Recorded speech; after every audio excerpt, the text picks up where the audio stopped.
Film की शुरुआत में हम एक औरत एवलिन को उसके हस्बैंड के साथ देखते हैं। वो अभी अभी यहाँ अमेरिका में रहने आए थे। उन्होंने अपना कपड़े धोने का बिजनेस शुरू किया था, मगर कुछ वक्त से उनका काम ठीक से नहीं चल रहा था, इसीलिए उन्हें बैंक बुलाया जाता है हिसाब किताब के लिए। असल में एवलिन ने अपने बिजनेस को और बढ़ाने के लिए बैंक से कर्ज लिया था, लेकिन क्योंकि उन्हें बिजनेस से फायदा नहीं हो रहा था, इसीलिए बैंक वाले उनके काम को अपने कब्जे में लेने वाले थे। इसीलिए तो सारी पूछताछ करने के लिए उन्हें बुलाया जा रहा था, क्योंकि अगर बैंक को ये लगा कि वो अपने बिजनेस से पैसे कमा कर कर्ज चुका पाएंगे, तब बैंक उनके काम को अपने कब्जे में नहीं लेगा। अब हमें एवलिन की बेटी दिखाई जाती है, जिसकी एक लड़की से काफी गहरी दोस्ती थी, मगर वो लड़की एवलिन को अच्छी नहीं लगती। अपनी बेटी का उसके दोस्त से मिलना जुलना भी उसे पसंद नहीं था। तभी इनके घर एक बूढ़ा आदमी आता है, जो दरअसल एवलिन के डैड है। उन्होंने एवलिन की शादी के बाद से ही उसे रिश्ता तोड़ दिया था, क्योंकि वो उस शादी से खुश नहीं थे। और आज काफी सालों बाद सारी नाराजगी खत्म करके वो अपनी बेटी एवलिन से मिलने आए हैं। उन्हें देखकर एवलिन काफी खुश हो जाती है और अपनी बेटी को समझाती है कि तुम मेरे डैड यानी अपने नाना को मत बताना कि तुम्हारी दोस्ती उस लड़की के साथ इतनी गहरी है, वरना तो वो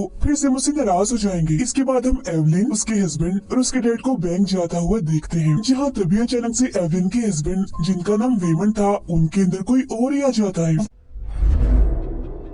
वो लिफ्ट में लगे कैमरे को छतरी से ढक कर एवलिन के कान में एक डिवाइस लगाते हुए कहते हैं कि तुम्हारी जान खतरे में है। उस डिवाइस के लगते ही एवलिन को अपनी गुजरी हुई जिंदगी दिखाई देने लगती है, जिसमें वो अपना बचपन, जवानी में शादी और शादी की वजह से उसके डैड नाराज हो गए थे, ये देखती है। फिर फौरन ही बाद उसे अपनी बेटी भी दिखाई देती है। फिर जब वो अपने ख्याल से बाहर आती है, तो उसका हस्बैंड वेमन उसे कागज पर कुछ जरूरी बातें लिखकर देता है और कहता है कि कुछ वक्त के बाद वो मेरे अंदर से चला जाएगा, जिसके बाद मैं सब कुछ भूल जाऊंगा। इसीलिए बाद में तुम मुझसे ये मत पूछना कि ये कागज मैंने तुम्हें क्यों दिया। ये कहते ही वो दोबारा से अपनी असली हालत में वापस आ जाता है और वो तीनों एक और जो बैंक की ऑफिसर थी उसके सामने होती। यहाँ एवलिन का ध्यान उस ऑफिसर की बातों पर नहीं, बल्कि कागज पर लिखी उन जरूरी बातों पर जाता है, जो कुछ देर पहले उसे वेमन ने दी थी। फिर जैसे ही वो कागज पर लिखी बातों पर गौर करती है, फौरन ही वो जनरेटर की अलमारी में पहुँच जाती है। ये सब कुछ उसके कान पर लगी उस डिवाइस की वजह से हुआ था। इस अलमारी में उसे एक दूसरा वेमन मिलता है, जो कहता है कि मैं दूसरी दुनिया से आया हूँ, क्योंकि मैं उस दुनिया का वेमन हूँ। मैंने तुम्हें कुछ बताना है। असल में इस दुनिया के अलावा और भी बहुत सारी दुनियाएं हैं। मैं हर दुनिया में गया हूँ और वहाँ की सभी एवलिन से मिलकर आ रहा हूँ, मगर एक बुरी खबर है। एक ताकत जो बहुत ही बुरी है, उसने बहुत सारी एवलिन को मार दिया है और वो अब तुम्हें भी मारने आएगी। मगर इससे पहले वो तुम्हें मारने आए, मैं तुम्हें सबसे ताकतवर बनाना चाहता हूँ, क्योंकि सिर्फ तुम ही ऐसी हो जो उस बुरी ताकत का सामना कर सकती हो।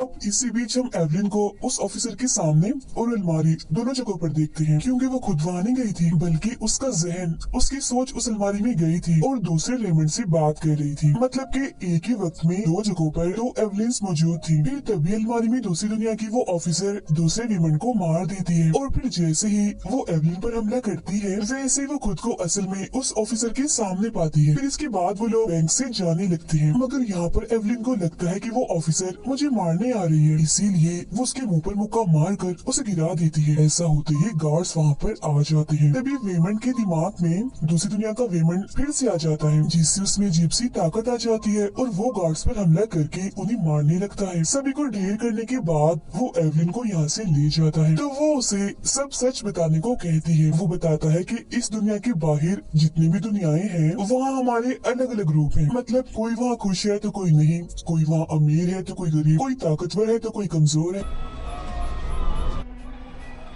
और जिस दुनिया से मैं आया हूँ उसका नाम अल्फा है, और हमारी दुनिया की एवलिन यानी अल्फा एवलिन ने बाकी सारी दुनियाओं में जाने का रास्ता ढूंढ निकाला है। उसने एक ऐसा रास्ता ढूंढ निकाला है जिसमें कोई भी दूसरी दुनिया में जाकर अपने वहाँ वाले रूप के दिमाग में समा सकता है और उसकी ताकतें भी ले सकता है। मतलब कि वो इंसान को जिस्मानी तौर पर दूसरी दुनिया में नहीं जाता, बस वो अपने रूप के दिमाग में आ सकता है। यही वजह है कि जब भी अल्फा वीमन इस वाले वीमन के दिमाग से जाता है, तो बाद में उसे कुछ भी याद नहीं रहता। आगे वो ये भी बताता है कि अल्फा एवलिन ने किसी पर एक्सपेरिमेंट यानी एक तजुर्बा किया था, जो फेल होने की वजह से वो बुरी ताकत बन गया है और वही सभी एवलिन को अलग अलग दुनियाओं में जाकर मार रहा है। इसी दौरान हम उसी बुरी ताकत और उस ऑफिसर को देखते हैं जो एक दूसरी एवलिन को मार देती है, क्योंकि उस बुरी ताकत ने ऑफिसर को अपने साथ मिला लिया था। अभी वो दोनों बात कर ही रहे थे, मगर तभी यहाँ वो ऑफिसर आकर अल्फा वुमन पर हमला करके उसे जख्मी कर देती है, जिस पर वो एवलिन को दूसरी दुनिया की ताकतवर एवलिन से जोड़कर उस ऑफिसर को हराने के लिए कहता है, लेकिन काफी कोशिशों के बावजूद भी वो इसमें कामयाब नहीं हो पाती। जो देख अल्फा वेमन को लगता है कि उस दुनिया वाली एवलिन में कुछ भी खास नहीं है, इसीलिए वो फौरन ही वेमन के दिमाग से निकल जाता है। और वेमन जो अभी अभी होश में आया था, उसे कुछ भी समझ नहीं आ रही थी कि ये ऑफिसर हमें क्यों मारना चाहती है, लेकिन इस बात पर ध्यान दिए बगैर एवलिन अपने हस्बैंड को लेकर वहाँ से जाने लगती है। मगर तभी वो ऑफिसर सीढ़ियों पर से कूदकर एवलिन पर हमला करने के लिए आती है, और तभी यहाँ एवलिन आखिरी कोशिश करती है। अब की बार वो एक ऐसी दुनिया से जुड़ जाती है जहाँ की एवलिन कुंफू में काफी माहिर है, और अब वो एक मशहूर एक्ट्रेस भी है। इसीलिए वो कुंफू वाली एवलिन की ताकतों और उसकी काबिलियत का इस्तेमाल करके उस ऑफिसर को हरा दे, जो देखकर अल्फा वेमन वापिस से वेमन के दिमाग में आ जाता है। फिर वो एवलिन को कहता है कि क्योंकि तुमने उस ऑफिसर को हरा दिया है, इसीलिए वो बुरी ताकत कभी भी तुम्हें मारने के लिए यहाँ आती होगी, क्योंकि वो ऑफिसर उसके साथी है। और बुरी ताकत ने एक ऐसी दुनिया बना ली है जिसकी मदद से वो किसी भी दुनिया में जा सकती थी, उसे किसी भी डिवाइस की जरूरत नहीं थी। आगे हमें पता चलता है कि वो बुरी ताकत कोई और नहीं बल्कि एवलिन की बेटी ही है, जो इस दुनिया वाली एवलिन की बेटी में आकर एवलिन को मारने के लिए आगे बढ़ रही है।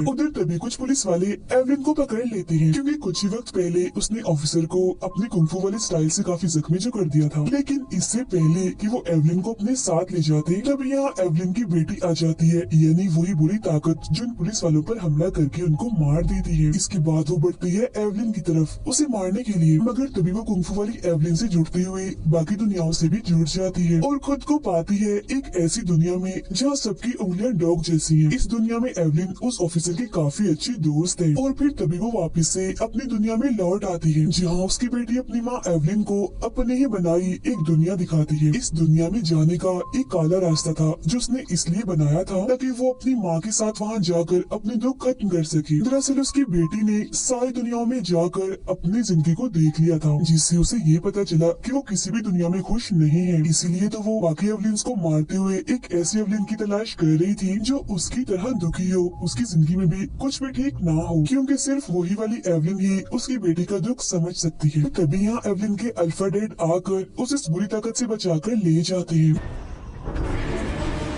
जिसके बाद हम उन सभी को एक कमरे में देखते हैं। तब तक एवलिन की बेटी भी अपनी असली हालत में वापस आ गई थी, यानी कि होश में। इसीलिए उसकी माँ उसे टेप से बांध देती है ताकि वो बुरी ताकत दोबारा से उसके दिमाग में ना आ जाए। अब जब एवलिन के अल्फा डैड को पता चलता है कि वो बुरी ताकत एवलिन की बेटी में आती है, तो वो एवलिन को उसे मारने का कहते हैं, मगर वो ऐसा नहीं कर पाती। अब उसके अल्फा डैड खुद ही एवलिन की बेटी को मारने के लिए अपने घर निकाल लेते हैं, मगर एवलिन उस गन के सामने आ जाती है। ये देख अल्फा डैड अपने साथियों को यहाँ बुला लेते हैं, जो आते ही एवलिन पर हमला कर देते हैं। तो वो दोबारा से कुंफू वाली एवलिन की ताकतों को इस्तेमाल करके उनसे लड़ते हैं, लेकिन उन लोगों को रोकने के लिए ये काफी नहीं था। इसीलिए वो अलग अलग दुनियाओं की एवलिन की ताकतों को इस्तेमाल करके उन्हें अच्छा मजा सिखाती है। फिर तभी यहाँ अल्फा वेमन आकर एवलिन को बताता है कि उस बुरी ताकत यानी अपनी बेटी को सिर्फ तुम ही रोक सकती हो। फिर तभी बुरी ताकत अल्फा वेमन को मार देती है, जिस वजह से असली वेमन का राब्ता अल्फा वेमन से टूट जाता है। तभी यहाँ उसकी अल्फा बेटी यानी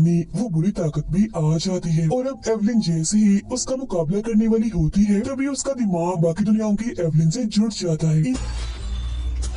में से एक दुनिया में एवलिन और उसकी बेटी की लड़ाई होने लगती है, जिस वजह से बाकी दुनियाओं में भी उन दोनों की लड़ाई होने लगती है। इस लड़ाई के बीच उसकी बेटी एवलिन को वो काला रास्ता दिखाते हुए बताती है कि मैं आपको मारना नहीं चाहती, और मैंने जितने भी एवलिन्स को मारा था वो सब बहुत खुश थी, मगर आप बिल्कुल मेरे जैसी दुखी हो। इसीलिए मैं चाहती हूँ कि आप उस काली साई में समाकर हमेशा के लिए इस दुख भरी जिंदगी से जान छुड़वा लो। तब उसकी बातों में आकर एवलिन उस काले रास्ते की तरफ बढ़ने लगती है, क्योंकि वो सच में ही दुखी थी, और इन बातों से तो उसका दुख और बढ़ जाता है। मगर अब क्योंकि वो बाकी दुनियाओं की एवलिन से जुड़ी हुई थी, इसीलिए वो सब एवलिन एवलिन भी मायूस होकर बाकी लोगों को दुख देने लगती है। जैसे कोई एवलिन तोड़फोड़ करने लगती है तो कोई अपने रिश्ते तोड़ रही थी। एक दुनिया की एवलिन अपने दूसरे साथी का पोल खोल देती है। फिर पार्टी में वेमंड उस ऑफिसर को कहता है कि आप हमें कुछ वक्त की मोहलत और दे दीजिए ताकि हम लोग अपने बिजनेस को अच्छे से चलाए और हमें फायदा हो। तब वो ऑफिसर मान जाती है और उन्हें कुछ वक्त दे देती है। ये देखकर वहाँ मौजूद एवलिन काफी हैरान हो जाती है। साथ ही अब वो थोड़ी खुश भी थी, उसके अंदर एक हिम्मत सी आ गई थी। ऐसा होते ही सारी एवलिन्स जो असली एवलिन से जुड़ी हुई थी वो सब अब अच्छे काम करने लगती हैं। जैसे वो एवलिन जिसने ताल्लुक तोड़े थे वो सबसे वापस से सुलह कर लेती है और बाकी एवलिन्स जिन्होंने अपनी अपनी जिंदगी में गलतियां की थी वो भी सबसे माफी मांग लेती है और सारे रिश्तों को बहुत अच्छे से लेकर चलती है। इसके बाद हम अपनी दुनिया के एवलिन को देखते हैं जिसके सामने उसकी बेटी उस काले रास्ते को लेकर आती है। वो काला रास्ता बहुत सारे लोगों को अपने अंदर खींचने लगता है जिसमें एवलिन की बेटी भी जाने लगती है। हालांकि एवलिन उसे बचाने की बहुत कोशिश करती है मगर उसके साथी उसे ऐसा करने से मना करने लगती है, जिस पर वो उनसे लड़ने की बजाय उनकी सारी ख्वाहिशें पूरी करने लगती है क्योंकि बाकी एवलिन से जुड़ा होने की वजह से उसमें बहुत सारी ताकत आ गई थी। और फिर आखिर में वो अपनी बेटी को काले रास्ते में जाने से रोक लेती है। अब एवलिन की बेटी उससे कहती है, मामा अगर आप मुझे खुश देखना चाहती हैं तो मुझे छोड़ दें और इस काले रास्ते में जाने दें। जिस पर एवलिन उसकी बात मान जाती है। वो अपनी बेटी को छोड़ देती है जो उस काले रास्ते में चली जाती है। अब इसी के साथ हम उस दुनिया जहाँ पार्टी हो रही थी वहाँ एवलिन को उसकी बेटी के साथ देखते हैं। यहाँ एवलिन उसे समझाती है कि मैं तुम्हारा भला चाहती हूँ मेरी बेटी, मैं तुम्हारी दुश्मन नहीं हूँ और हमेशा तुम्हें खुश देखना चाहती हूँ, तुम्हारी माँ हूँ। अब ये बात समझ आते ही वो अपनी माँ एवलिन के पास जाकर उनसे माफी मांगती है जिससे वो काली दुनिया काला रास्ता जिस बुरी ताकत ने बनाया था वो खत्म हो जाता है। इसके बाद हम उस पूरी फैमिली को एक साथ देखते हैं जिसमें एवलिन की बेटी भी थी क्योंकि अपनी माँ से सुलह होने के बाद वो उस काली दुनिया में पहुँचने से पहले ही वापिस आ गई थी। ये सब एक साथ बहुत खुश होते हैं। एवलिन ने भी अपनी बेटी की दोस्त को अपना लिया था, साथ ही उनका बिजनेस भी काफी अच्छे से चलने लगा था क्योंकि एवलिन बाकी चीजों से हटकर अपने बिजनेस पर ही ध्यान दे रही थी। इसीलिए बैंक वाले उनके बिजनेस को अपने कब्जे में नहीं लेते। इसके बाद हम उन सबको बैंक में ऑफिसर के सामने देखते हैं जहाँ उनकी तारीफ की जाती है कि वो अपने बिजनेस को काफी अच्छा चला रहे हैं। तब यहाँ हम पहली बार एवलिन को इतना खुश देखते हैं और उसकी मुस्कुराहट के साथ ही ये फिल्म यहीं पर खत्म हो जाती है।